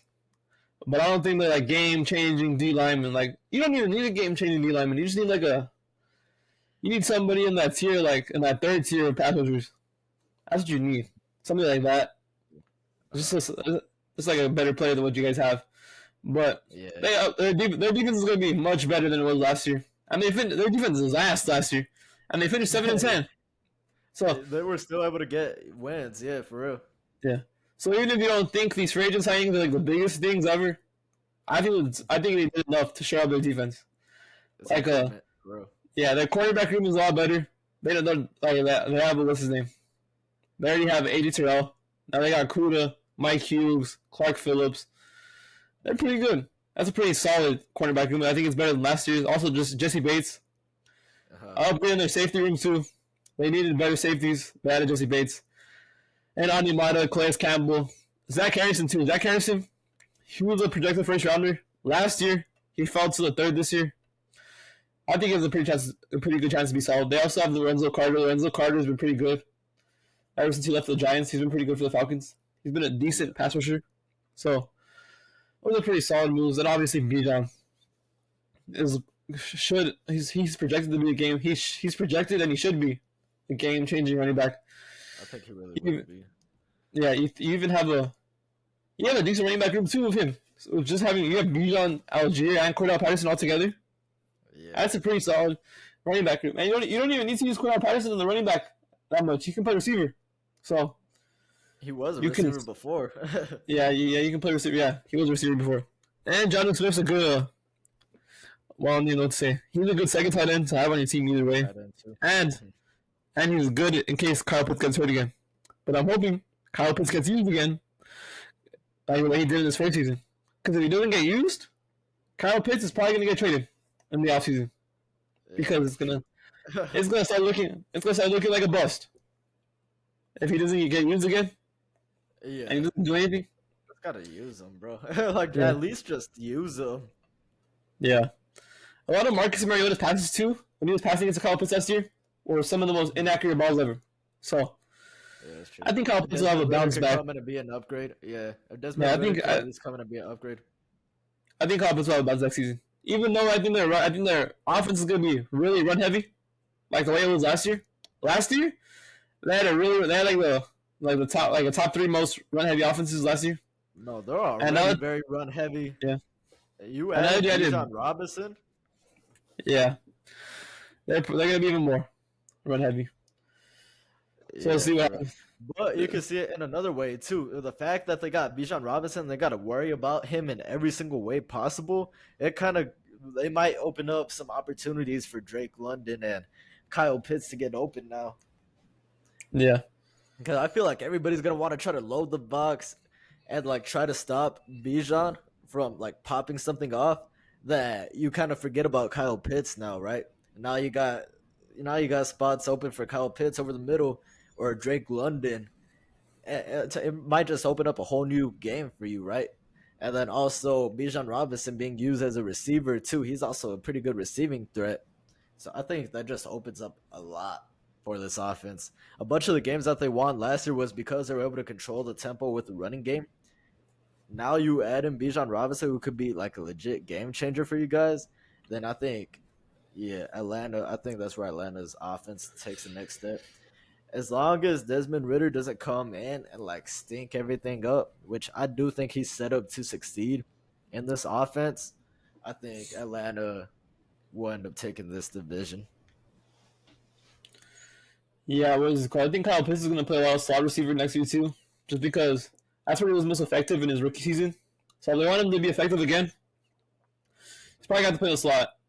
And then Jonnu Smith could probably play tight end. He's good enough to be there. You can play Kyle Pitts in the slot. They need some, because I'm pretty worried about the receivers other than Drake London. The receiving core is not the best. I don't even know. No, he's a Tampa Bay now. Oh shit. No, the receiving core is pretty bad other than Drake London. But that's why you have Kyle Pitts and Jonnu Smith. So that's where. Not to worry about that much. You're gonna need Drake London, and Kyle Pitts to have bigger years. Because Drake London was good in his rookie season. He wasn't top 8 good, when he was took. He's not top 8. He wasn't top 8 draft pick good, but he was still pretty solid. So I think he's gonna have to have a bigger season, especially Kyle Pitts too. Kyle Pitts needs to have a bigger year, and hopefully Kyle Pitts was top 4. Yeah. So you're gonna start needing a top 4 tight end, your top 8 receiver to start performing even better, and also. All your free agency signings have to work. Because if some of them don't work, you ain't going to be that good on defense again. I'm going to just keep it honest. Because Jeff Okudah, there's a reason why the Lions traded their former 4th overall pick. There's a reason. There's also a reason the Patriots traded Jonnu Smith. And there's also a reason the Bengals didn't want to re-sign Jesse Bates.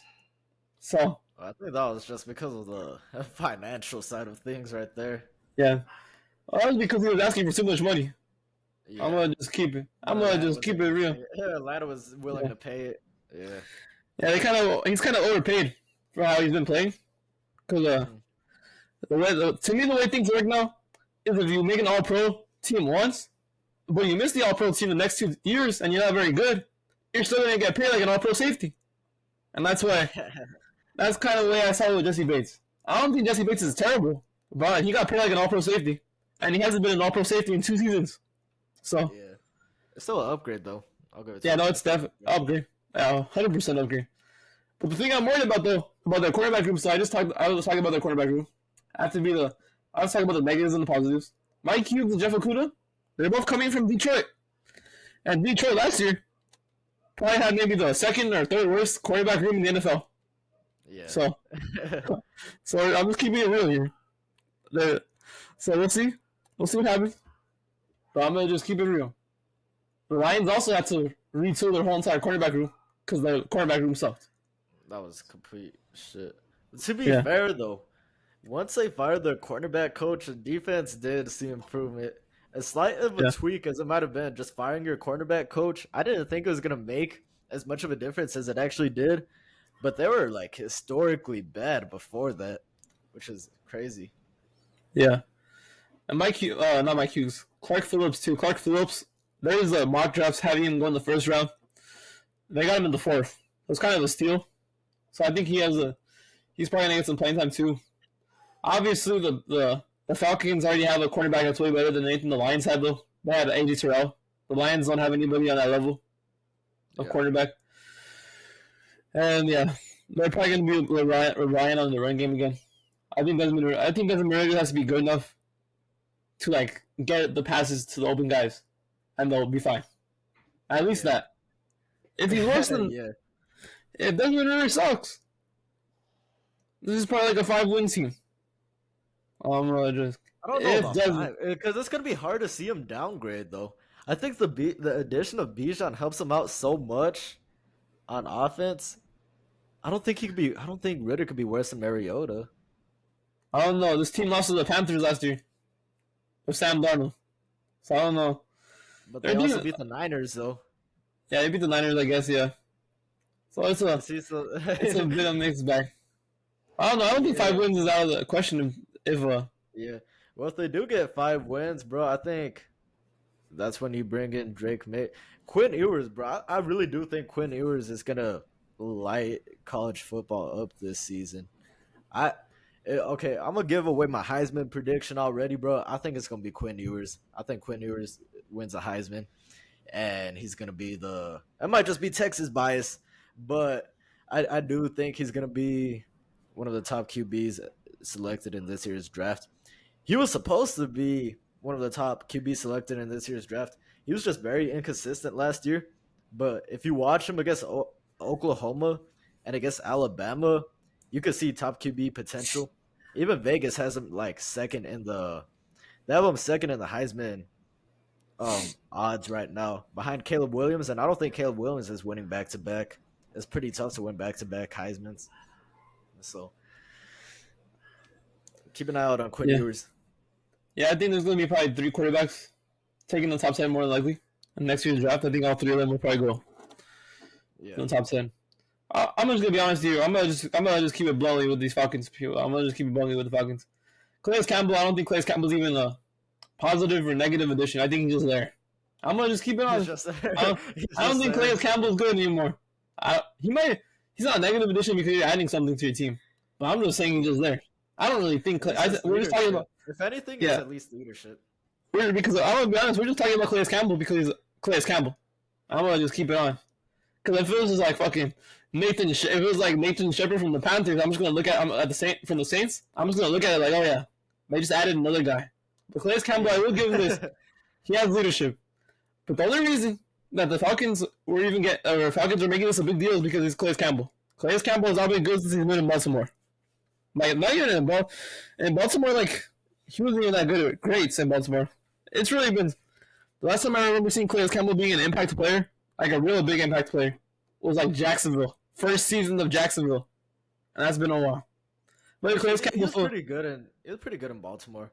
I seen him Yeah, doing but pretty good in I'm Baltimore. talking about elites. I'm not talking about just good. I'm talking about like last time he was an impact player, like really good was Jacksonville. He was good in Jacksonville. well, yeah, he was good in Baltimore, but after we started declining, and now I don't even think this is a huge addition, other than his leadership, because I don't think Calais Campbell's changing.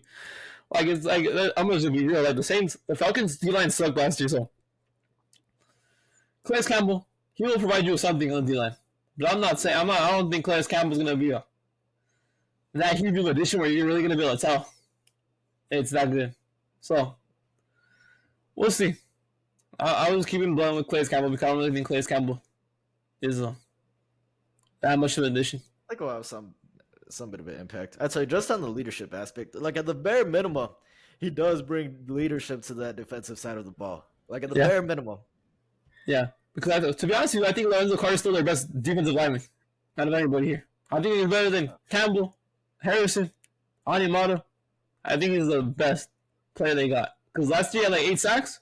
I don't think anybody on this, none of these guys that they added are putting up 8 sacks next season. Yeah, Unless, but they're good. They're good rotational pieces, though. They do add, like they do bring value, like in their own way. Yeah, they're good rotational pieces, especially compared to what they had last year too. Yeah. Also, if any of these teams, whoever wins this division, is probably getting put down by the 5th seed. I'm gonna just keep it on. I'm gonna keep it on. Yeah, it's true. I'd say depending on Desmond Ritter, bro. Depending on Desmond Ritter, actually, no, they probably will. It's either the Cowboys or the Eagles. Down anyways. Yeah, it's either the Cowboys or the Eagles. Put down anyways. They're done. Yeah, now that I think about it, Yeah. So this is just like this is whoever wins the mid division gets put down by the Eagles or the Cowboys. So. Yeah, that's true. Yeah. I really don't see Eagles taking a step back. I don't know, bro. For some reason, that division is weird, bro. That division is weird. Like the Cowboys could be the best team in the league one year, but for some reason they have this thing where they have a new winner every single year. And no matter how good a team is one year, the history never fails. Even after the Eagles won a Super Bowl, the history never failed it. They got a new division winner the next year. And then no matter how good the Cowboys are one year when they're the 1 seed, the history repeats itself next year where there's a new division winner. So I don't know. It's weird. It's like really weird. It doesn't matter how good a team is. You could almost guarantee that there's going to be a new division winner the next year. As much faith as I want to have in the Eagles next year, because to me they got even better than they were this year by adding a Jalen Carter. So, even if the Eagles don't win the division, I think it'll be the Cowboys winning the division, and then it'll be the Eagles being the 5th team in the wild card, because I don't think that would be even worse for Atlanta. Yeah. So either way, even if the Eagles don't win the division, you still have to play the Eagles. So whoever wins this division, it's just fucked either way, because they're probably gonna lose. Because none of these teams are that good. All of them are like mediocre teams. To be honest. NFC mid. Yeah, because the only team that's really bad that I think is really bad in this division is Bucks. Everybody else is mid. Everybody else is mid. Panthers mid. Saints mid. Falcons mid. I don't think any of them jump out to me as being an actual contending team in the playoffs. Yeah. Well, the good thing for Atlanta and Carolina, though, is that their trajectory is going up, right? Yeah. I don't know about New Orleans, bro. I don't know about New Orleans. Tampa, No. I guess you could say if they get Caleb, you could see them trending upwards, but that might be a while, though. That's definitely not happening this season. Yeah, Tampa Bay at the beginning of the rebuild. And Carolina, they're Bryce Young. So their trajectory is already going up either way. They're Bryce Young now. Saints, their trajectory to me is going down. I'm going to just keep it honest. Because they paid Derek Carr so much. Derek Carr's making like $40 million a year. Cameron Jordan's making like $20 million a year. DeMario Davis is probably making almost $20 million. And they're all old. So they missed their window. They had a pretty solid window. And they missed it. Probably with Drew Brees. For some reason, I had high hopes in them last year with Jameis Winston. They disappointed. Yeah. Yeah, last year was probably last year probably closed their window for good. And I just only see it going down from here. when Drew Brees retired, they were fucked because I think they thought Drew Brees was gonna come back for another year at least, but then he decided to retire earlier, so they didn't even have a backup plan at quarterback. So they were just fucked there. They Well, were I just think completely Jameis fucked. Winston, they kind of had at Oh yeah, least some hope that he could bring himself back. I thought there was some hope for Jameis Winston to come back, right? The year after Drew Brees retired, they started off like 5-2 until Jameis got hurt. They were oh, actually you winning got with Jameis, bro. They lit up the Packers at week 1. I remember that. And yeah, and he got hurt, and then he came back this season. He's not the same it anymore. wasn't the same. Yeah, he wasn't the same, bro. So I think And they the kind sad of fact, did have kind of a plan. I think they were hoping Jameis Winston would be that plan for them, but it didn't end up working out. and then Winston is also, it's sad that Winston he just like accepted the fact that he's a backup quarterback now, because he asked to get released, so he could try to compete for a starting job. Then the Saints released him, and he just came back to the Saints because he realized nobody else wanted him, and now he's the backup of Derek Carr. So that's Yeah. yeah, it's pretty much done for him. Same thing with Marcus Mariota. The top two quarterbacks in that class are pretty much Back finished. Yeah, Marcus Mariota's back up in Philadelphia now too. So yeah, both of them are pretty. Think of like next year too, right? Carson Wentz and Jared Goff. At least Jared Goff was able to revive himself in Detroit. Yeah, Jared Goff. Jared Goff saved his career. Hope was starting to look like it was lost for Jared Goff too after what was going on in LA. He kind of revived himself. Carson Wentz so looks like he's also done. Yeah, Carson Wentz is done. He might not even get signed to the team. Jared Goff saved his career with Detroit. Yeah. So, and if the Rams probably kept Jared Goff, they probably have a better option at quarterback long term. But they won the Super Bowl, so that's good enough for the Rams. But I guess. yeah, you could even Stafford in that season they went to the Super Bowl. He threw a lot of interceptions that year, but it was under. It was yeah. It was the rest of the team was so good that it didn't matter. So I don't even think. I think if they just kept Goff around to him, they would have been fine. They could have even won that Super Bowl, I think, with Goff, but because Stafford he was good, but I don't really think it was like. Was it like it's a not crazy improvement? Was he like actually the factor that got him over the hump? Right. It was really Cooper Kupp's. It was really Cooper Kupp's breakout season. And it was just Stafford forcing it to Kupp. So I'm pretty sure if you just told Goff to force it to Kupp, it would have been the same thing. It would have been the same. Yeah, for real. Have Goff force it to Kupp every single play. Yeah. So I don't really know about Stafford. Maybe Stafford came up some big in some moments, but I don't really think think of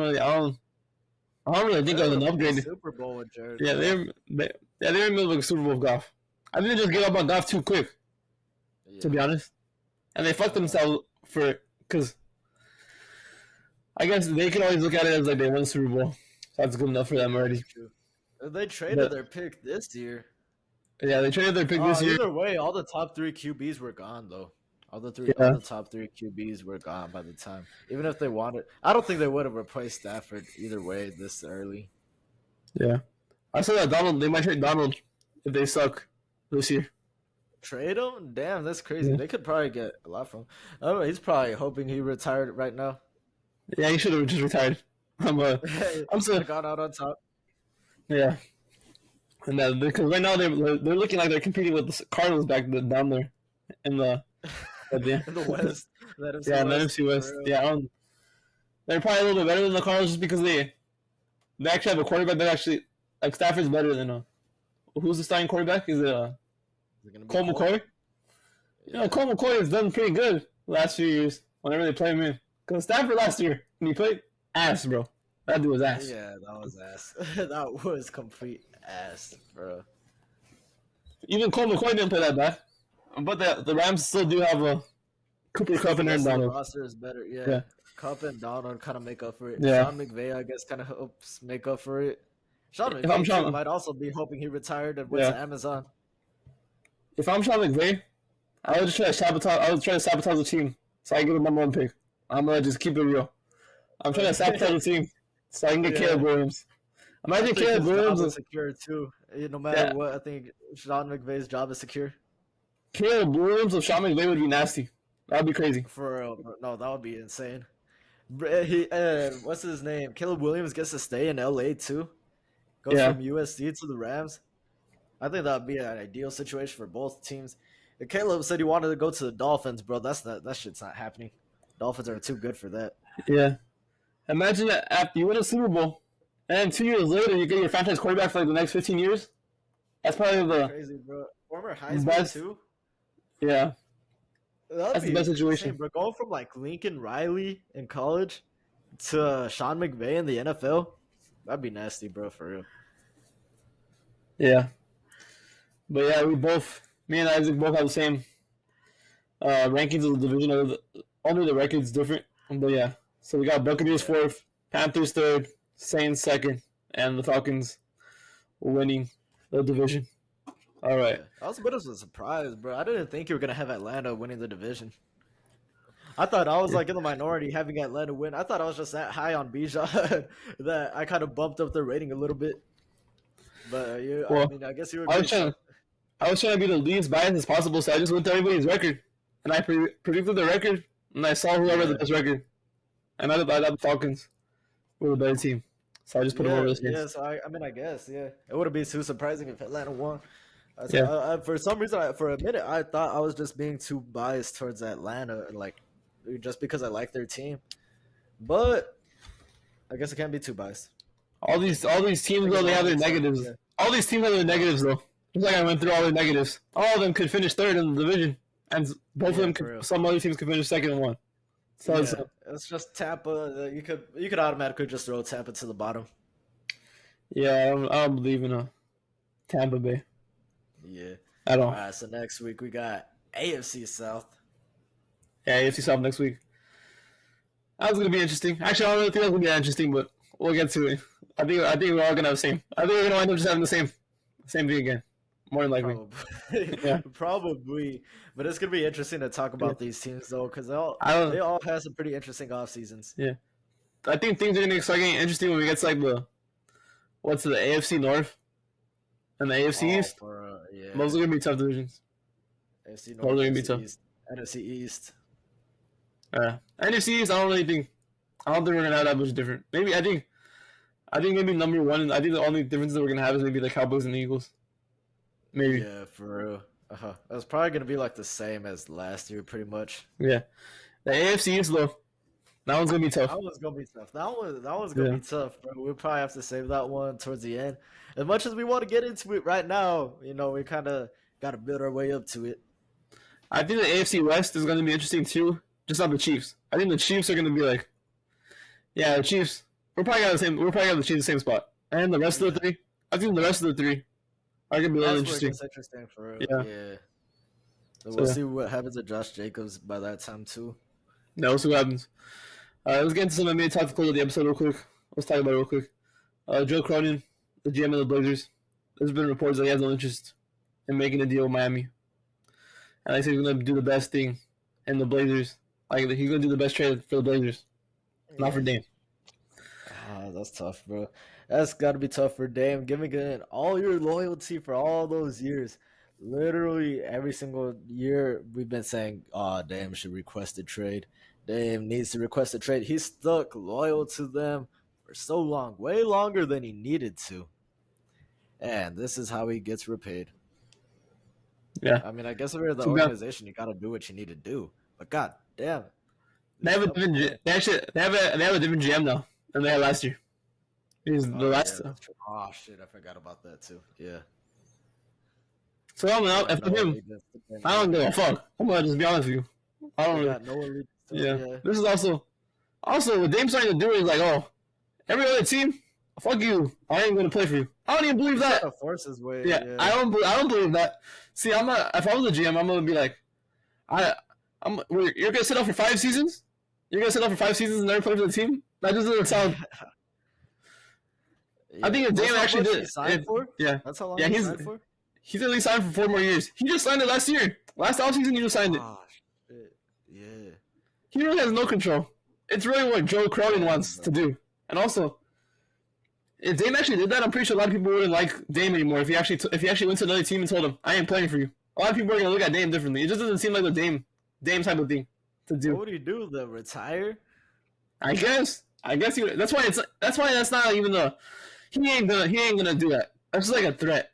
he ain't gonna do it. Like if I trade you to the Pelicans to play with Zion, and you're not gonna play. You're not gonna play. He's gonna play. I'm gonna just keep it on. He's gonna play. He has to. Yeah, he has to. Just because of how much time he has left in his contract. And see, if it was a 1-year deal, that'd be a lot different. Yeah. If I trade you to Philadelphia, you're not gonna trade clause like Bradley Beal. Yeah. If you had he doesn't have any of that. Like if I trade you to Philadelphia, you ain't gonna play with Joel Embiid.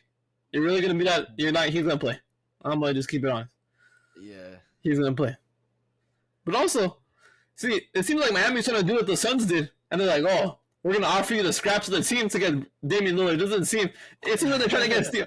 Why are the Blazers gonna do that in the first place? Like, well, imagine. Like it's just. It seems like I don't think Miami's giving them. It seems like Miami's like trying to finesse them, and I don't think the Blazers are gonna get finessed.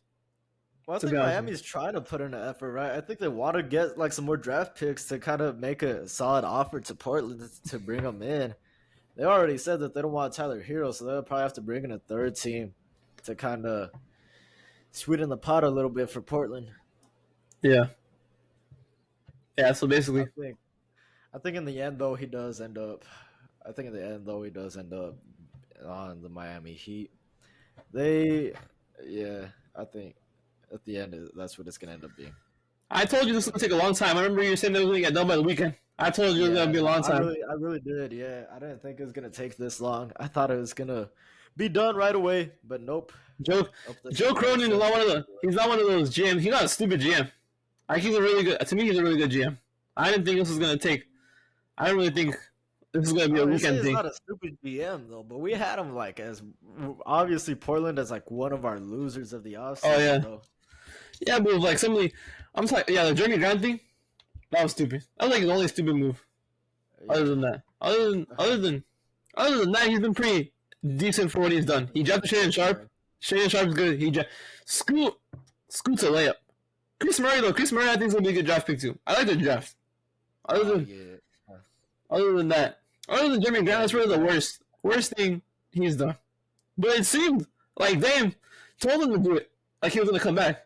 And they did it, and Dame was like, "Because I screwed him over." Yeah.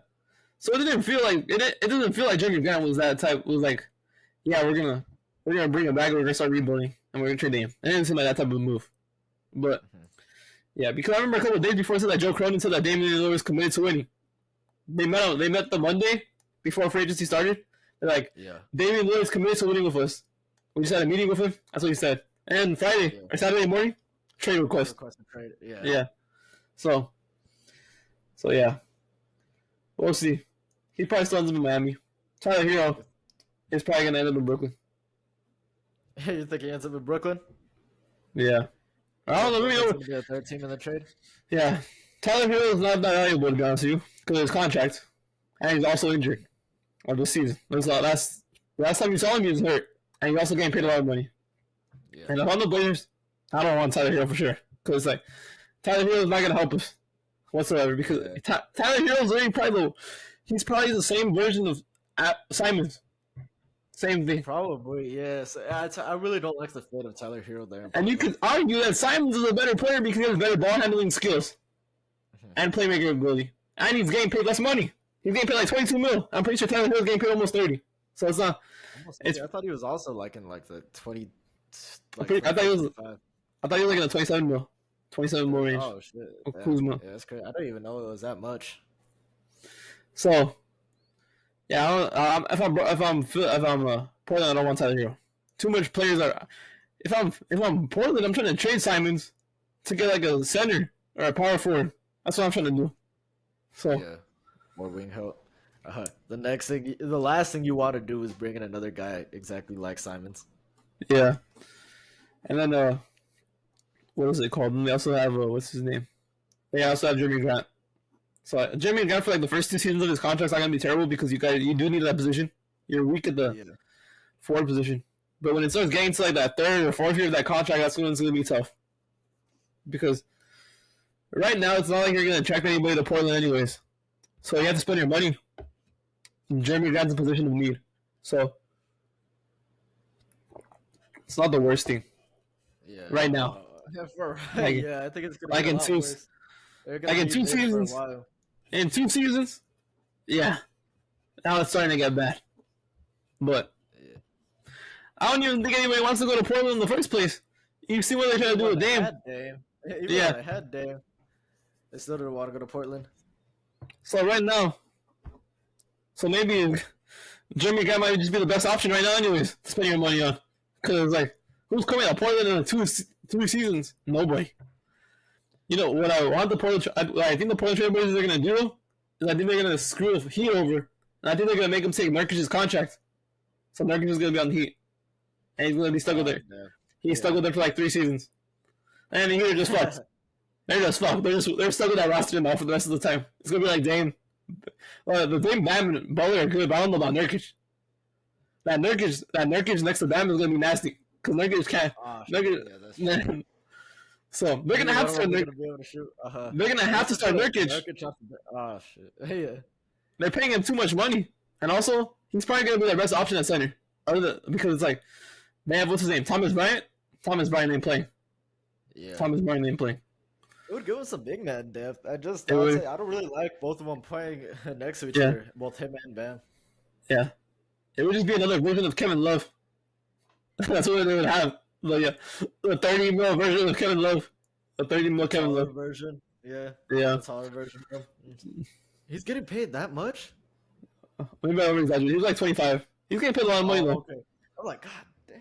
Oh shit. But I'm pretty sure by the time his contract ends, he's getting paid 30 mil. By the time it ends. Oh god. Yeah. I don't think anybody else would be taking that contract. Nah. So if Portland, I think Portland is gonna do this though. Like, I think they're gonna give Miami this contract, this terrible contract that they paid. To Nurkic because it was, if you can get off of it, might as well. So yeah. See how desperate Miami is to pick up Dame. Yeah. Oh, whatever. I feel like if you're Miami, you gotta do it anyways. Yeah, you gotta do it anyways. Yeah. Yeah. You'll be fucked like in 2 or 3 years. That's when you're fucked. You'll be fucked then. Yeah, they're gonna be like the fucking. They're gonna be in this. Yeah, they're gonna be in that purgatory, where it's just gonna be Bam, the only one in his prime still, and then Damon Butler is gonna be old man, and yeah, Nurkic getting paid 30 mil off the bench, doing nothing. Nurkic is gonna be like Davis Bertans. That's what it's gonna be. He's gonna be paid more than Davis Bertans too. Yeah, that's. If you have that window, if you win the championship with that team, then I guess you're fine with the fucking 6 years in purgatory. Because after this, Miami's just gonna be fucked. They ain't gonna have draft picks, and they ain't gonna have cap space to even sign anybody. Yeah, it's got to pay off for them. Because I think Dame could age pretty good, but I don't know about Butler because Butler plays a lot more physical than Dame does. So maybe I don't know how Butler's gonna be in 2 or 3 years. I think Dame can still be a shooter, but Butler. Yeah. I don't think Butler's gonna be that's good in 2 or 3 years. And then Bam will still be pretty good. Bam will basically be the same age that Dame and close to the same age as Dame and Butler are right now. So yeah, that won't be that bad. And Nurkic is in there. Nurkic is gonna be stuck with the team. Yeah, that's gonna be tough for them. Yeah. And another thing, the summer league ended last night. The Cavs won the championship. Isaiah Mobley, Evan Mobley's brother, was the summer league finals MVP. And Cam Whitmore, who I still think will steal the draft, summer league MVP. And I'm gonna be honest with you, I said it last time, summer league MVPs, none of them have made an All-Star game. So, but the last couple of All-Star, the last 6 All-Star MVPs are all like good role players, or good just good players in general to help contribute to the team. So I'm fine with that. If we got him especially if we got him at pick 20. Like if we like Josh Hart, Lonzo Ball is probably the best one. He probably would have been an All-Star if he didn't get hurt. At least one of the years. And then Brandon Clark too. And I forgot the other 3. But those are already good. Those are good enough to me. I'm fine if we get another Josh Hart. At pick 20, I'll take that. Not everybody needs to be an All-Star on our team. I'm fine. Yeah, that's crazy. With all those damn draft picks, yeah, you're right. If Cam Whitmore could come in and contribute, that'd be pretty good. Sometimes you need like Josh Hart, you need Trevor Ariza like that. Sometimes you need that. So if you want to be a competitive team, I'm fine with that at pick 20. But Cam Whitmore has been pretty good. Was pretty good in the Cavs. The Cavs are their draft looks pretty solid right now with Isaiah Mobley, and Even Amoni Actually, Bates did something. Isaiah Mobile was actually last year's draft. He's just playing this year. Oh, he was But last year's draft. Oh, so yeah, yeah, Amoni Bates was this year though, right? Yeah, yeah, yeah. Money Bates, yeah. Yeah, Money Bates is pretty good. I don't really know how it's going to translate to the actual season. He probably won't play, Yeah. but It was a good summer league run. yeah, what's funny is Isaiah Mobley and Amani Bates, they ain't playing. At least this Oh yeah, once I actually gets to the season. yeah. Like maybe Amani Bates plays in the second season, but Isaiah Mobley, I can tell you this: Isaiah Mobley ain't playing. Isaiah Mobley didn't even play last year. No, he's not playing. For real, He's not man, playing. just brought him in to make Evan happy. Yeah, that's why they drafted him. It's just because he's Adam Mobley's brother. Like, Yeah. I'm gonna be honest with you, Georges Niang is playing over both of them, which is pretty funny. Max Struss, he's playing over both of them. Yeah. Just saying that Georges Niang though is probably just better than both of them right now. Even though he's not like the sexy name, but he's probably better than both of them. Amani Bates. Imagine saying that 2 years ago. Oh yeah, With Amani Bates. yeah, that would have been pretty crazy if I said that 2 years ago. But, yeah, What's his name?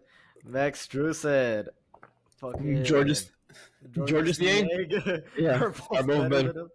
Yeah, Yeah, that'd be crazy. You would have thought, like, what the hell? that's pretty nuts. Max Struss is like the fucking practice squad player on the Celtics. And he's better. Back at that time, saying that he was gonna be more valuable than Amoni Bates. Like, what the hell? Yeah, so I don't think any of these. Amoni Bates would have been like #1 draft pick a few years ago. Yeah. Imoni Bates, though, I think he might have a chance to play. Maybe you give it another season. He'll If play. he does play though, if he actually becomes valuable, I mean that could be a steal, but I don't know. There's usually like 2 or 3 guys in the second round that actually wind up becoming at least productive players. Usually, and every job there's like 2 or 3 guys, so maybe he can be one of them. Yeah. Even Jaden Hardy was drafted in the second round last year. If Bates could become something like that would be pretty solid for them. Yeah. That's pretty much it for today's episode. Next episode we'll probably have the AFC division rankings. And we'll have the AFC South division predictions. And we'll have the We're not going through the entire AFC right now. No. Yeah, the AFC South predictions, and then we'll have whatever other news happens between now and then. But thank you guys for watching this episode of the Playmaker Pod. Please like and subscribe. We'll see you guys on the next episode. All right, peace out.